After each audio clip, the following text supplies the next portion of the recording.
Maka ketika surat raja itu sampai kepadanya, gubernur Baitul Maqdis segera melaksanakan perintah rajanya itu. Lalu dia berangkat bersama sekelompok orang Yahudi menuju sebuah rumah yang di dalamnya terdapat Nabi Isa alaihissalam.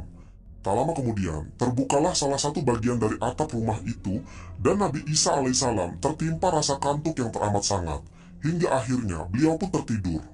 Dalam keadaan seperti itu, Allah Subhanahu wa Ta'ala mengangkat Nabi Isa alaihissalam menuju langit seperti dalam firman-Nya. Ingatlah ketika Allah berfirman, "Wahai Isa, sesungguhnya aku mengambilmu, mengangkatmu kepadaku, menyucikanmu dari orang-orang yang kufur, dan menjadikan orang-orang yang mengikutimu lebih unggul daripada orang-orang yang kufur hingga hari kiamat. Kemudian kepadakulah kamu kembali, lalu aku beri keputusan tentang apa yang selalu kamu perselisihkan." Al-Quran, Surat Ali Imran, ayat ke-55.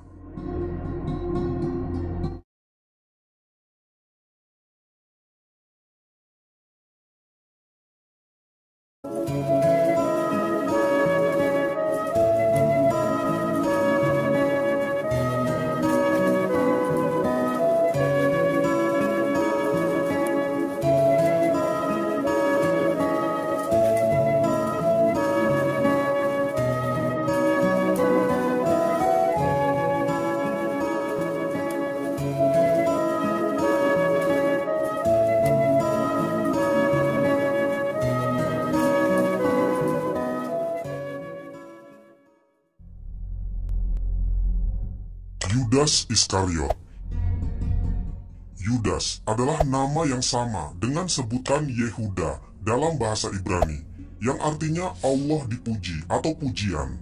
Nama ini pada kala itu adalah sebuah nama yang populer di kalangan orang Yahudi.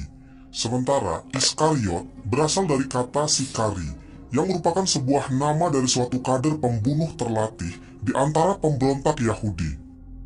Ada juga teori lain yang mengatakan bahwa Iskariot merupakan turunan dari kata Keriot, yaitu sebuah kota yang berjarak 15 mil di selatan Hebron di Israel. Kata Ibrani Iskariot yang memiliki arti yaitu orang desa Keriot.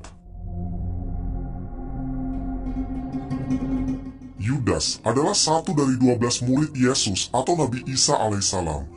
Kedua belas murid Nabi Isa atau Hawariyun ini mereka bernama Andreas, Barnabas, Bartolomeus, Matius, Filipus, Simon Petrus, Tadeus, Yahya bin Zabdi, Yakub bin Zabdi, Yakub bin Alpius, Yahuda, dan Yudas Iskariot.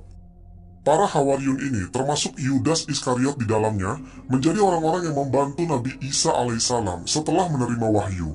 Dalam beberapa kitab dan kisah disebutkan bahwa Nabi Isa alaihissalam menerima wahyu pada usia 30 tahun. Dalam tafsir Ibnu Katsir, kaum Hawariyun dalam suatu pendapat dijelaskan jika mereka adalah merupakan orang-orang yang bertubuh pendek. Menurut pendapat yang lainnya, mereka dinamakan Hawariyun karena pakaian yang selalu mereka kenakan berwarna putih. Sedangkan menurut pendapat yang lainnya menyebutkan bahwa mereka adalah para pemburu. Dalam Al-Quran, Allah Subhanahu wa Ta'ala berfirman, "Maka ketika Isa merasakan keingkaran mereka, Bani Israel, dia berkata, 'Siapakah yang akan menjadi penolong untuk menegakkan agama Allah?' Para Hawariyun, sahabat setianya menjawab, 'Kami penolong agama Allah. Kami beriman kepada Allah, dan saksikanlah bahwa kami adalah orang-orang Muslim.'" Al-Quran, Surat Ali Imran, ayat ke-52. Dalam pandangan umat Nasrani, Yudas Iskariot menjabat sebagai bendahara, orang yang bertugas memegang keuangan. Namun dikisahkan bahwa Yudas sering mengambil keuntungan pribadi dari posisinya tersebut. Dia dikatakan sering mencuri uang kas atau korupsi, dan Yudas juga termasuk orang yang pandai dalam bersilat lidah. Intinya sosok Yudas menurut pandangan kaum Nasrani digambarkan sebagai pengkhianat. Kesalahan terbesar yang pernah dilakukan Yudas adalah dia pernah menjual Yesus seharga 30 keping uang perak. Menurut beberapa ahli sejarah, kemungkinan koin perak itu adalah jenis koin tetradrachm. Koin jenis ini umum digunakan di zaman Yesus masih hidup karena dibuat antara tahun 14 sampai 15 Masehi. Nah, jika 30 keping perak tetradrachm dikonversikan dengan nilai tukar uang saat ini sama dengan senilai 1.920 sen atau sekitar 19,2 dolar. Jika dirupiahkan akan menjadi sekitar 313.000. Jadi, Yudas terlena dengan bujuk rayu imam Yahudi yang sedang mencari-cari keberadaan gurunya Yudas, yaitu Yesus Kristus atau Nabi Isa alaihissalam.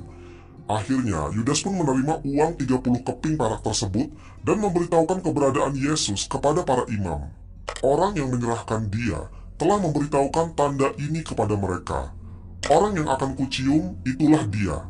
Tangkaplah dia, dan bawalah dia dengan selamat.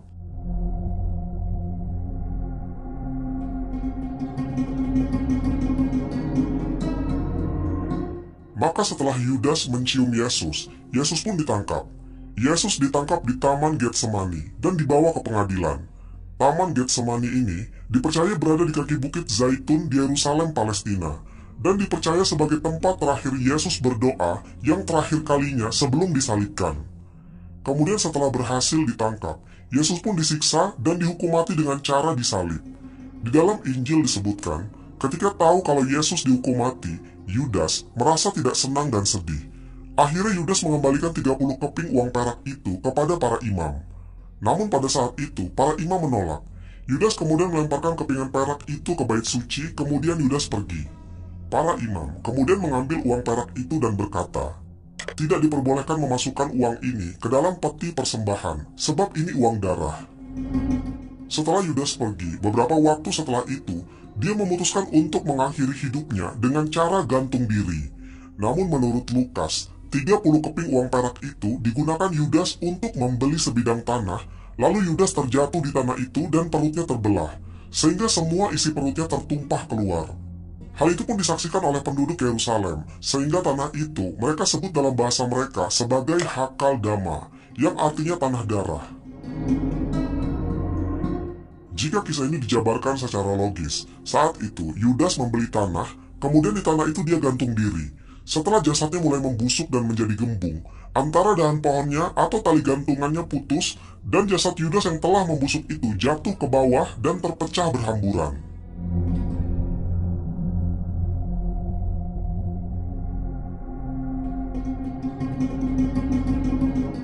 Jika bicara tentang sosok Yudas Iskariot dalam sudut pandang Islam, maka kisah yang akan diangkat adalah tentang peristiwa penyaliban. Setiap muslim percaya bahwa Nabi Isa alaihissalam atau Yesus tidak wafat di salib. Namun bagi menurut pandangan kaum Nasrani, Yesus mati di tiang salib yang bertujuan untuk pengampunan dosa manusia. Bagi pandangan umat Islam, Nabi Isa alaihissalam sangat mustahil terbunuh atau tersalib, sebab Allah subhanahu wa ta'ala melindungi semua Rasul Ulul Azmi. Allah subhanahu wa ta'ala telah menyelamatkan Nuh dari tenggelam, Nabi Ibrahim alaihissalam dari panasnya api, Musa dari Fir'aun, Nabi Muhammad SAW dari makar kaum musyrikin, dan pasti juga Nabi Isa alaihissalam dari kaum Yahudi. Sesungguhnya, mereka telah berselisih pendapat tentang pembunuhan Isa, selalu dalam keraguan-raguan tentang yang dibunuh itu. Mereka benar-benar tidak tahu siapa sebenarnya yang dibunuh itu, melainkan mengikuti prasangka belaka. Jadi, mereka tidak yakin telah membunuhnya. Al-Quran Surat An-Nisa ayat ke-157. Berbeda dengan Islam dan Kristen, konsep akidah Ahmadiyah tentang Nabi Isa alaihissalam mengoplos keyakinan Islam dan Kristen. Mereka meyakini bahwa Nabi Isa benar-benar disalib, tapi tidak sampai mati, melainkan hanya pingsan saja.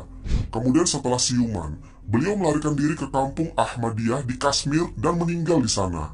Ini tentu merupakan pandangan yang cukup aneh dari seorang pendiri agama Ahmadiyah ini yang bernama Mirza Ghulam Ahmad. Dan pada saat itu mengaku bahwa Mirza ini adalah seorang nabi. Iya tentu, pasti nabi palsu.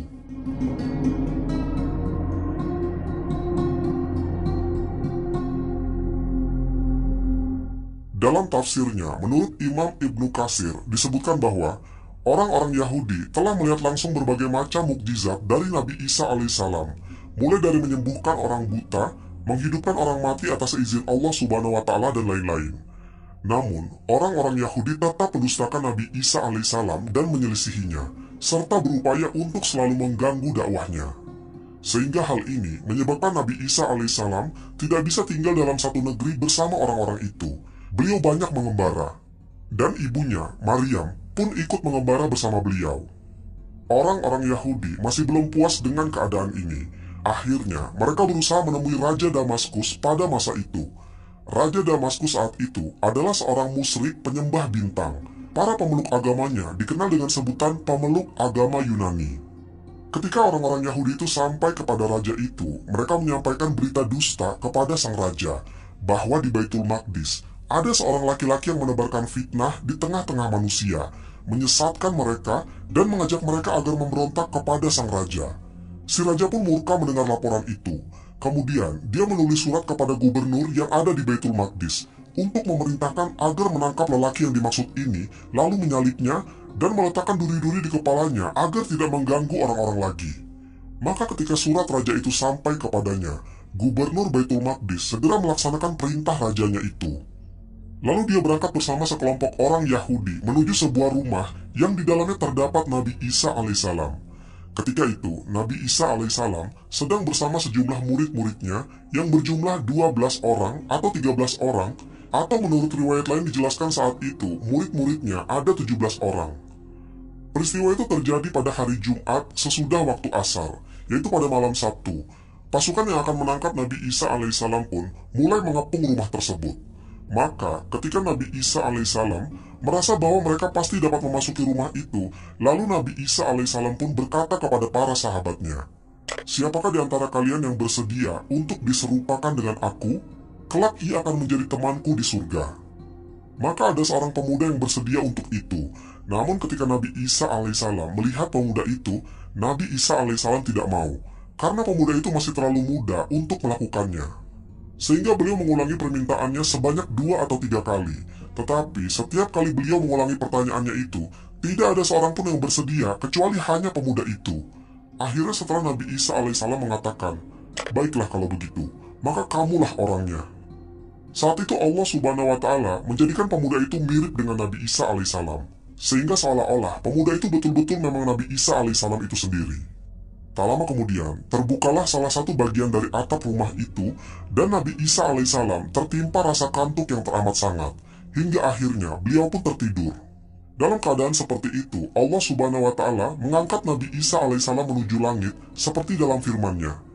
Ingatlah ketika Allah berfirman, "Wahai Isa, sesungguhnya aku mengambilmu, mengangkatmu kepadaku, menyucikanmu dari orang-orang yang kufur, dan menjadikan orang-orang yang mengikutimu lebih unggul daripada orang-orang yang kufur hingga hari kiamat. Kemudian kepadakulah kamu kembali, lalu aku beri keputusan tentang apa yang selalu kamu perselisihkan." Al-Quran, Surat Ali Imran, ayat ke-55. Setelah Nabi Isa alaihissalam diangkat ke langit, para murid atau sahabatnya ini keluar. Ketika mereka atau orang-orang yang hendak menangkap Nabi Isa alaihissalam melihat pemuda yang mirip dengan Nabi Isa itu, mereka menyangka ia adalah Nabi Isa alaihissalam. Pada malam itu juga mereka menangkapnya dan menyalibnya, serta meletakkan duri-duri di kepalanya. Orang-orang Yahudi menampakkan bahwa merekalah yang telah berhasil menyalib Nabi Isa alaihissalam. Mereka merasa bangga dengan hal ini. Ternyata beberapa kalangan dari orang-orang Nasrani juga mempercayai hal tersebut, bahwa Nabi Isa alaihissalam telah disalib. Itu semua karena kebodohan dan pendeknya akal mereka. Kecuali mereka yang ada di dalam rumah tersebut bersama Nabi Isa alaihissalam. Mereka tidak mempercayainya karena menyaksikan sendiri bahwa Nabi Isa alaihissalam diangkat ke langit. Adapun selain mereka, semuanya menyangka bahwa yang disangka oleh orang-orang Yahudi bahwasanya orang yang disalib itu adalah Isa Al-Masih, putra dari Maryam. Hingga akhirnya mereka pun menyebutkan sebuah mitos bahwa ibunda Maryam duduk di bawah orang yang disalib itu dan menangisinya. Disebutkan pula bahwa Nabi Isa alaihissalam yang mereka sangka disalib itu bisa berbicara dengan ibundanya waktu itu. Wallahu alam.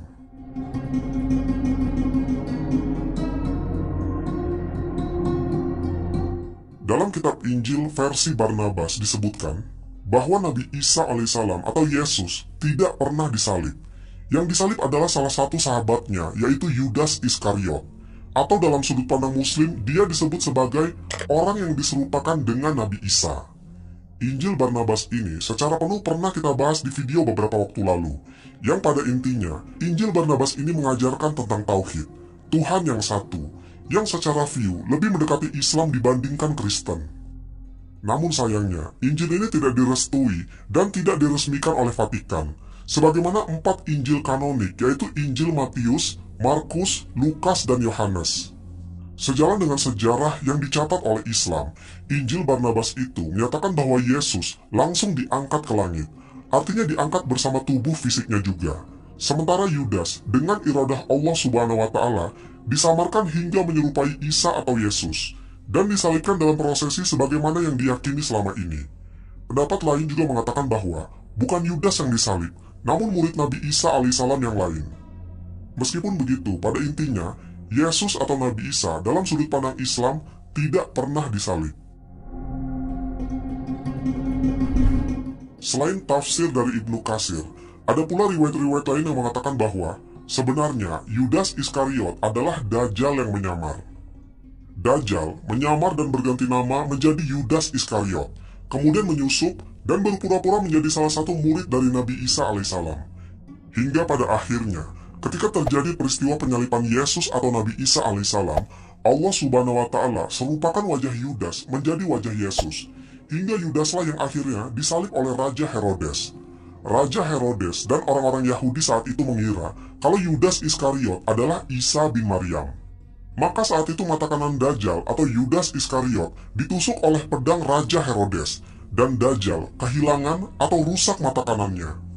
Makanya di dalam satu hadis Nabi Shallallahu Alaihi Wasallam disebutkan, Dajjal adalah anak keturunan Adam atau manusia yang rusak sebelah matanya.